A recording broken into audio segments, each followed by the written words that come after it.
우리가 온전한 신앙생활을 이야기할 때 믿음과 행동이 함께 따라야 한다라고 이야기합니다. 그러나 우선순위가 있습니다.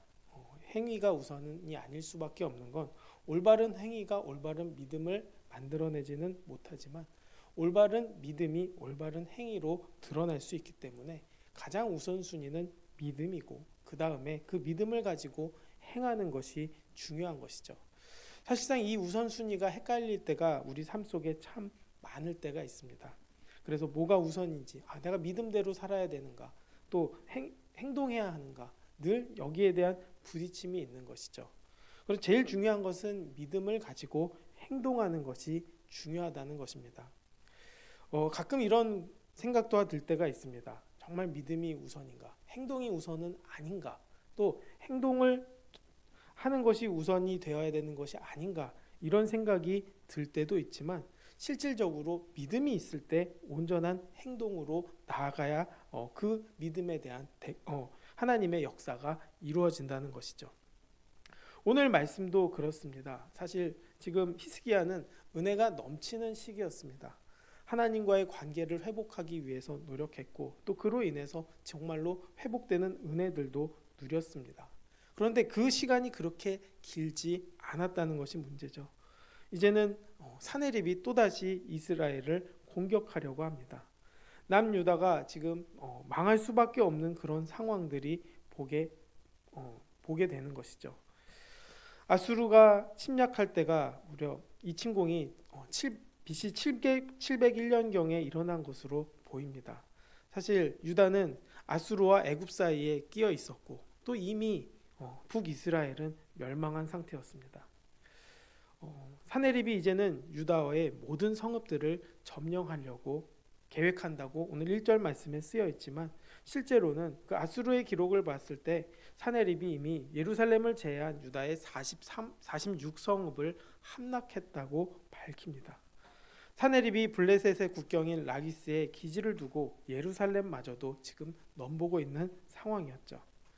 열왕기상 18장 말씀을 보면 사내립이 유다의 모든 견고한 성읍들을 쳐서 이미 점령했을 때 히스기야는 아수르 왕에게 범죄하였다고 고백하며 돌아가기를 요청하기도 했습니다. 그래서 아수르 왕은 은 300달란트, 금 30달란트를 요구했고 또 히스기야는 여호와의 성전과 또 왕궁 곳간에 있는 은을 다 주고 또 성전 문에 입힌 금과 기둥에 입힌 금까지 벗겨서 모두 아수르 왕에게 주었습니다. 사실상 아수르와 맞설 수 없는 상태였기 때문에 조공을 바칠 수밖에 없었죠. 그러나 다 달라는 것을 주었다고 해서 싸움이 일어나지 않는 것이 아니라는 것을 히스기야는 알게 되었습니다. 이미 사내립은 아수르를 제국으로 이루려는 꿈을 가지고 있었기 때문에 결국에는 유다를 통째로 먹지 않으면 성에 차지 않았을 것입니다. 그래서 무리한 요구가 계속적으로 뒤따랐다는 것이죠. 결국 이 유화 정책으로 달랠 수 없다는 것을 깨닫고 다시 침공해 오는 아수르 왕에 맞서서 히스기야는 방비를 시작하게 된 것입니다. 사내립이 예루살렘을 치러 온 것을 보고 히스기야는 하나님만 믿는다고 해서 두 손 놓고 가만히 있지 않았습니다. 이제 방비를 시작했다는 것이죠. 그의 방백들과 용사들과 인원들이 성 밖의 모든 물 근원을 막고 또 백성들을 모아서 물의 근원과 땅으로 흘러가는 시내를 막아 아수르 왕이 많은 물을 얻지 못하게 하려고 만들었습니다. 이러한 일환으로 히스기야는 수로를 만들고 또 물을 성 안으로 끌어들이는 공사를 했던 것이죠. 무너진 성벽을 다시 보수하고 또 망대를 높이 쌓았으며 또 외성을 쌓고 다윗의 밀로를 견고하게 하고 무기와 방패를 많이 만들고 또 군대 지휘관들을 세워 백성들을 거느리게 합니다. 이러한 철저한 대비 이후에 히스기야는 영적인 위로와 백성들에게 두려움을 다 잡고 전면전에 임하게 되는 것이죠. 여기서 히스기야의 믿음의 자세를 보게 됩니다. 5절 말씀을 보면 히스기야가 힘을 내었다고 말하고 있습니다. 이것은 스스로 강하게 하여라는 뜻입니다. 마음을 다잡고 열심을 내었다는 뜻입니다. 하나님께서 주신 능력을 열심히 사용하여 위기를 대처하려 했다는 것이죠. 현실적인 대비책을 철저히 하는 동시에 또 강력한 주님의 뜻과 그 주님을 향한 메시지를 백성들에게 전함으로 인해 두려움을 근본적으로 해소하고 또 불신과 두려움을 극복하게 만들어 간 것이죠. 히스기야 왕이 그 백성들에게 위기의 상황 속에서 두려움과 불신을 극복하도록 리더십을 발휘한 것입니다. 충성된 일을 다하면서 하나님을 믿고 달려간 것입니다. 백성들 눈에도 최선을 다하는 모습을 보여야 했다는 것이죠. 이는 불확신과 불신을 해소하는 첫 단계이기도 합니다.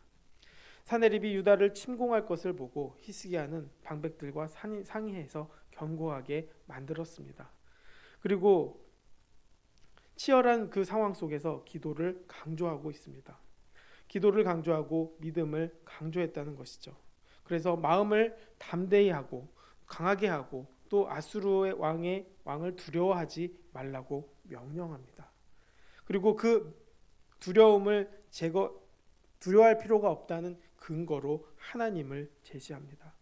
우리와 함께 하시는 이가 그와 함께 하시는 자보다 크다고 말씀하신 것이죠.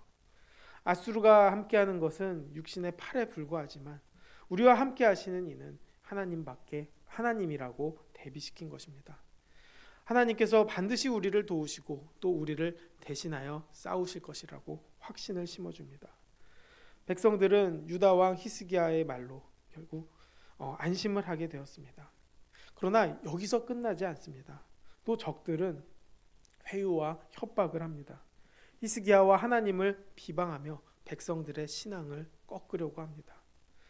이런 상황이 있을 때 어떻습니까? 참 이렇게 해도 안 되고 저렇게 해도 안 된다는 생각이 들지 않습니까? 최선을 다하고 있음에도 불구하고 무엇도 되지 않은 것 같은 느낌을 받게 됩니다. 그럼에도 불구하고 사내립은 히스기야는 어떻게 합니까?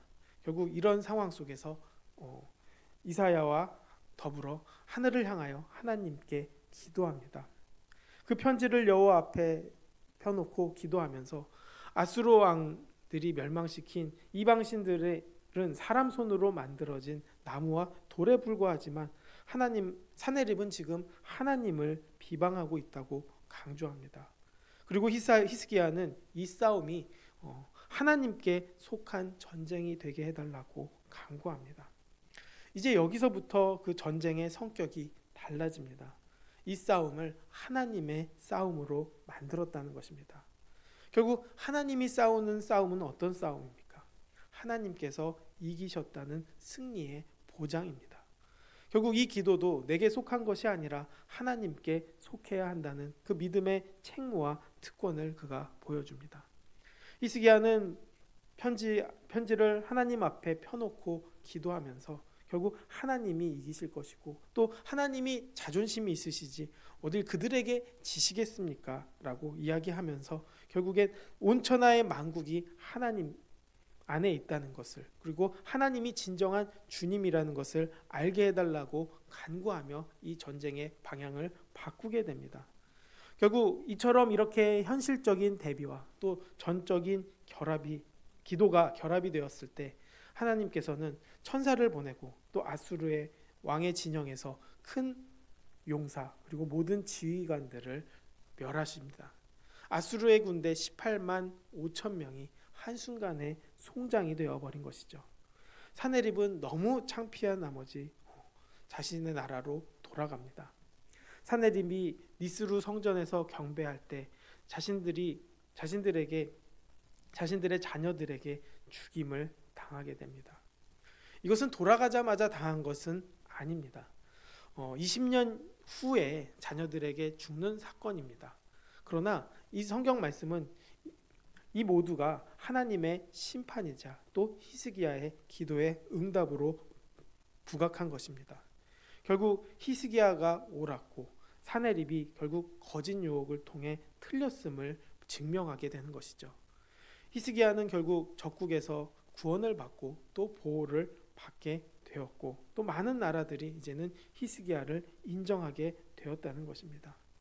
결국 히스기야는 이러한 위기 속에서 현실적이고 또 전략적인 방어를 준비합니다. 그러면서도 믿음을 놓지 않았다는 것입니다. 하나님의 능력을 믿었고 하나님께 달려 있음을 알았습니다.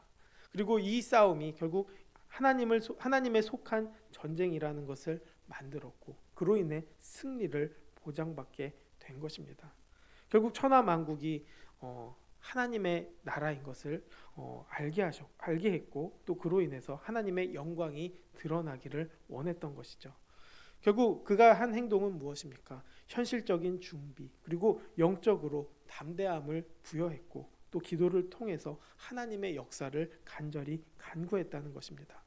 이렇게 간구함으로 인해서 결국 하나님께서는 천사들을 보내고 또 승리하게 하셨습니다.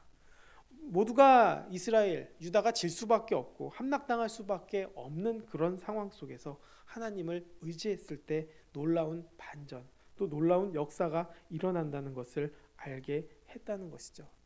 결국 이러한 상황 속에서 우리는 나는 어떻게 해야 되는가 생각해 보게 되길 원합니다. 우리의 현실 속에서 최선을 다하는 것이 맞습니다. 하나님을 믿는다고 해서 가만히 있는 것이 중요한 것이 아니라 내가 하나님을 믿기에 최선을 다하는 마음을 가져야 하는 것이죠. 그렇게 마음을 가졌을 때 사탄이 방해를 합니다. 여전히 고난을 주고 어려움을 겪게 만들고 또 부딪히게 합니다. 그럴 때 우리는 그 고난에 휩쓸리는 것이 아니라 오히려 내 믿음을 확인하고 또 주님 앞에 담대히 또 사탄에게도 담대히 나아가 승리하는 은혜를 구해야 한다는 것이죠. 이것은 기도를 통해서 결국 구해야 되고 하나님이 싸우실 수 있도록 만들어야 하는 것입니다. 결국 최선을 다하되 믿음을 가지고 최선을 다하고 하나님을 의지하고 최선을 다하는 삶을 살아야 한다는 것입니다.